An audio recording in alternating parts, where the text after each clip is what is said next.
Jalan ke Kampar membeli lepat. Lepat bernama si Lope Bugi. Podcast KPU Riau hadir menyapa masyarakat, memberikan ragam ilmu dan informasi. Assalamualaikum warahmatullahi wabarakatuh. Halo teman pemilih, apa kabar? Selamat datang di podcast KPU Riau. Bersama saya Marisa Natra yang akan menggawangi ruang bincang baru bertajuk Orasi.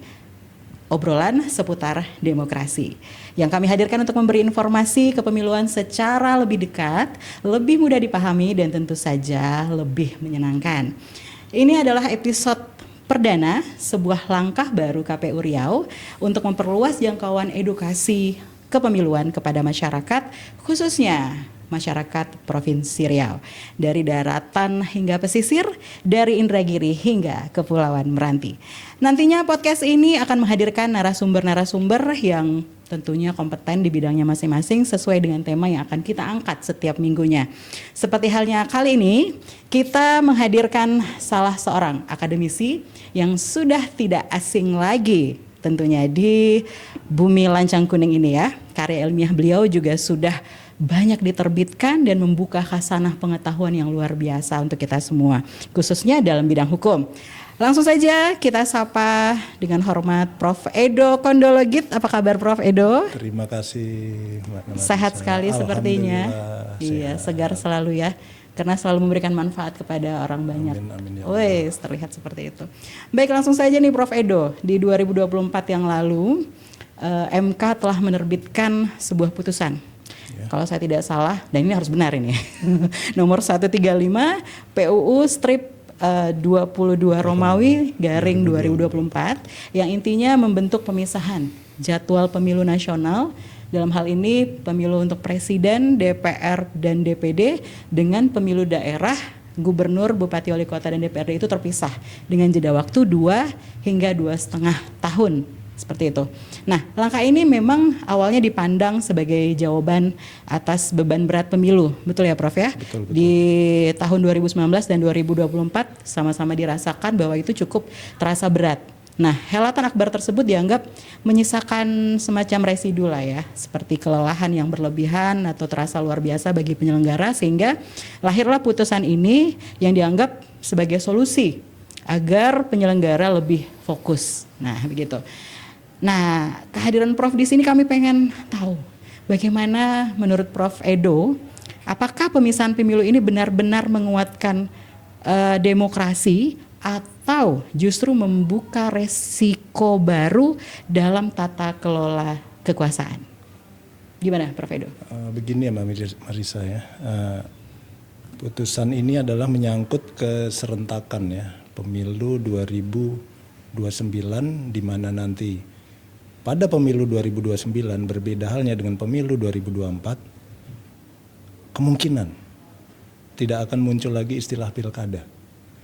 Yang muncul adalah istilah pemilu nasional dan pemilu daerah atau pemilu lokal. Yep.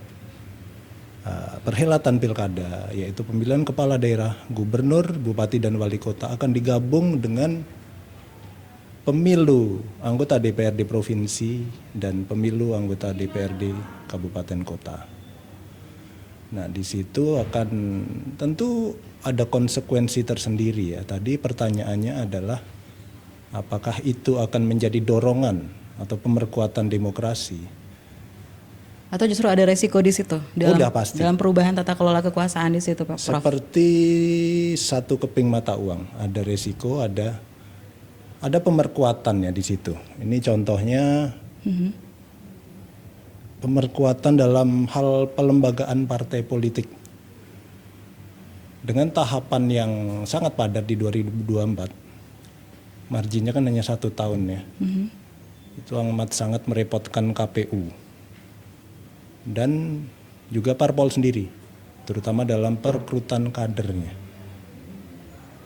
Sorry Prof, di sini jedanya 2 sampai 2,5 tahun. Oke, ya. kita bahas 2024 ya. Iya. Untuk 2029 dan 2031 ya, dengan jeda 2 hingga 2,5 tahun, tentu memberi ruang yang lebih longgar dan lebih leluasa bagi parpol untuk melakukan pengkaderan. Contohnya saja pengkaderan untuk nanti kepala daerah. Oke, nggak usah sejauh itu ya. Kita kembali dulu masalah mungkin verifikasi parpol. Dalam hal keterpenuhan ambang batas jumlah keanggotaan parpol, partai politik sendiri mengalami banyak kesulitan. Berkali-kali dilakukan apa yang namanya verifikasi administrasi, kegandaan, dan verifikasi administrasi kedua, verifikasi faktual. Justru kita banyak menemui permasalahan baru, di mana masyarakat itu ngaku, nah aku tak tahu bang, aku tak merasa ini dan lain sebagainya. Nah Itu berarti ini fenomena kan di banyak lapangan. menyinggung tentang teknis ya. Ya, Nah betul. jadi kalau dari sisi teknis bagaimana Pak yang menurut Prof hal-hal yang paling membutuhkan penyesuaian nih Prof di bidang apa ini perubahan sistem ini dari sisi teknisnya? Oke. Sebenarnya terlalu buru-buru ya, karena kebetulan beberapa waktu lalu saya sempat mendiskusikan ini dengan salah satu kolega saya, yaitu Profesor Gema Wahyuadinata. Beliau sangat kompeten di bidang hukum tata negara. Ya.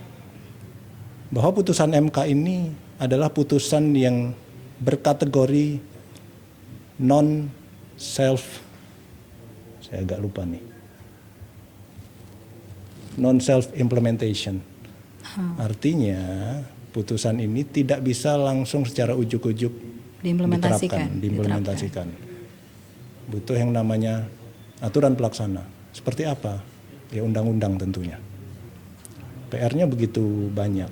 Nah, ini kan 2029 Prof. Ya, betul. Artinya rentang dari 2025 ke 2029 berarti Prof menganggap sepertinya penyelenggara belum cukup waktu untuk mempersiapkan perubahan sistem ini. Saya rasa kepada pembentuk undang-undangnya, dalam hal ini DPR ya. DPR harus membentuk undang-undang yang ya tadi itu, karena mungkin pilkada bakal hilang. Nanti ada penyatuan antara UU 7 2017 dengan Undang-Undang 1 2015. Apakah dijadikan satu dalam bentuk undang-undang pemilu yang lebih terintegrasi atau nantinya bakal dibuat dua undang-undang? Berarti ada Undang-undang PR besar di pemilu. KPU untuk merumuskan, meramu bagaimana teknis penyelenggaraannya. Betul. Justru akan lebih simpel harusnya ya. Betul. Ketika undang-undang sudah terbentuk, tentunya tugas KPU adalah mengimplementasikan dalam tataran peraturan yang lebih teknis ya di dalam bentuk PKPU, PKPU, itu. Yes, dalam bentuk betul. Juknis dan lain-lain, begitu ya Prof. Iya. Setuju. Nah, lebih mengerucut lagi nih Prof. Kalau bicara tentang pemilu, pastinya kita juga bicara tentang partisipasi masyarakat, kan begitu ya. Betul. Nah, kita sadari bersama bahwa literasi pemilih itu berbeda-beda ya Prof. Strategi apa nih yang perlu diperkuat oleh KPU sebagai penyelenggara untuk memastikan bahwa edukasi tentang kepemiluan itu merata? Karena ini kan sistemnya agak baru lagi nih, berubah lagi dari periode sebelumnya, dari 2024. Gimana Prof? Kalau saya melihatnya seperti tadi itu, posisi KPU sebagai penyelenggara itu untuk sementara itu harus menunggu. Menunggu dirumuskannya dan diketok palu undang-undang itu, barulah kita bisa melakukan yang namanya sosialisasi dan pendidikan pemilih ya. Dan itu PR besar banget itu, Mbak Marisa. Sangat-sangat sulit.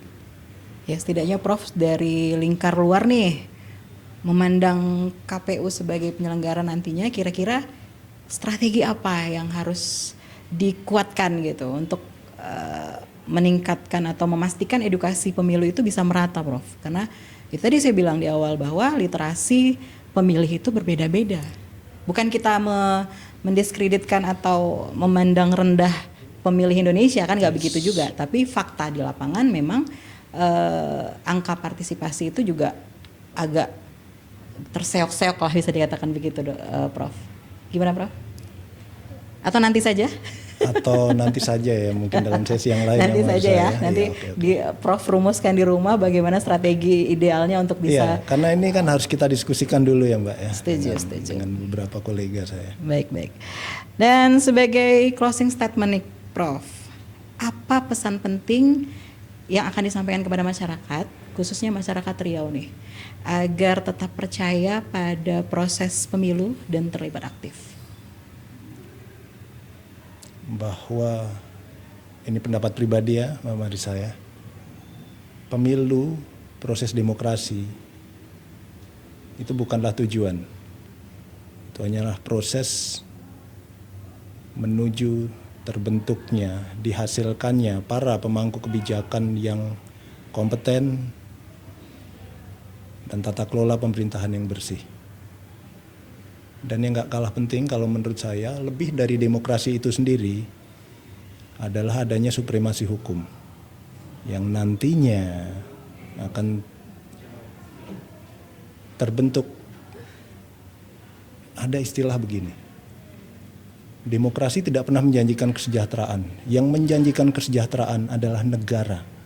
Artinya di sini demokrasi proses, terbentuk pemangku kebijakan yang bagus dan terbentuk negara yang menjunjung supremasi hukum, pada akhirnya akan terbentuk negara yang namanya welfare state. Saya rasa itu. Itu yang lebih penting. Terima kasih Prof. Edo. Baik pemirsa, dimanapun Anda berada, itu tadi perbincangan hangat kita dengan seorang profesor yang luar biasa, Prof. Edo. Terima kasih untuk waktunya di tengah kesibukan beliau, sudah bersedia untuk menyambangi kantor KPU Provinsi Riau, untuk berbagi ilmu dengan kita, seperti halnya closing statement yang luar biasa tadi, bahwa demokrasi tidak pernah menjanjikan kesejahteraan, tapi negaralah yang harus turun dan mengambil peran itu. Begitu ya Prof. Baik pemirsa dan juga teman pemilih dimanapun Anda berada, sekian dulu sesi podcast kita kali ini. Saya Marissa Natra undur diri. Kita kembali lagi di episode berikutnya yang lebih menarik lagi. Sampai jumpa. Assalamualaikum warahmatullahi wabarakatuh. Waalaikumsalam warahmatullahi wabarakatuh.